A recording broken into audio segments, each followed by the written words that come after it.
বৃহৎ গাঁতৰ সৃষ্টি হৈছে, আপুনি কি ক'ব? যথেষ্ট আমাৰ ৰাস্তা যোৱা 6 বছৰ ধৰিয়ে বেয়া আছে আৰু তাৰ ডেভেলপমেণ্টৰ কাৰণে বা ৰিপেয়াৰিঙৰো একো কামেই হোৱা নাই আৰু যাক লৈ আমি যথেষ্ট অসুবিধাখিনি আমি ফেচ কৰি আছোঁ। বেছিভাগ আমি বেমাৰী নিয়াৰ ক্ষেত্ৰত আমাৰ বহুতেই অসুবিধা হয় ইয়াৰ পৰা লৈ যাবলৈ, লগত আমাৰ স্কুলীয়া ল'ৰা ছোৱালী অহা যোৱাৰ ক্ষেত্ৰত। আৰু দেখিছেই ৰাস্তাৰ যোনটো অৱস্থা, ইয়াত যিকোনো মুহূৰ্তে ডাঙৰ এটা এক্সিডেণ্ট হৈ যাবও পাৰে। সেইকাৰণে আমি আমাৰ মন্ত্ৰী মহোদয় চাহাবক আমি অনুৰোধ জনাইছোঁ যে অতি সোনকালে ৰাস্তা তেওঁ ভাল কৰিলে আমাৰ যথেষ্ট ভাল হয়।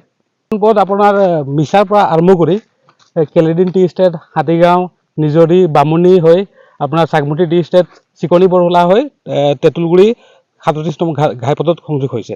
এইফালে হাতীগাঁও বাগানৰ ফালেও যায়, সেইটো দিও আপুনি যাব পাৰিব।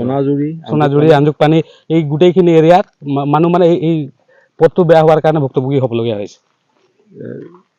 কিমান দিন হ'ল মেৰামতি কৰা নাই? যোৱা 5-6টা বছৰৰ পৰা দেখি আছোঁ আমি ৰাস্তাটো বেয়া হৈ গৈ আছে।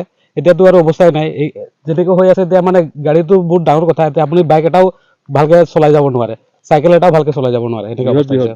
বহুত বৃহৎ গাঁত হৈ পৰিছে, চাব পাৰিছে আপোনালোকে 2-3 ফুটকৈ এটা জেগাতে গাঁত হৈছে।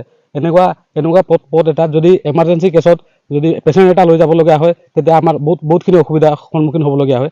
ৰাতিটো একেবাৰে গাড়ী চলাব নোৱাৰি, ৰাতি অহাটোতো একেবাৰে মানে বহুত বিপদজনক। আপুনি নিজে মানে নিজৰ ৰিক্সতে আহিব লাগিব এইখন ৰাস্তাত।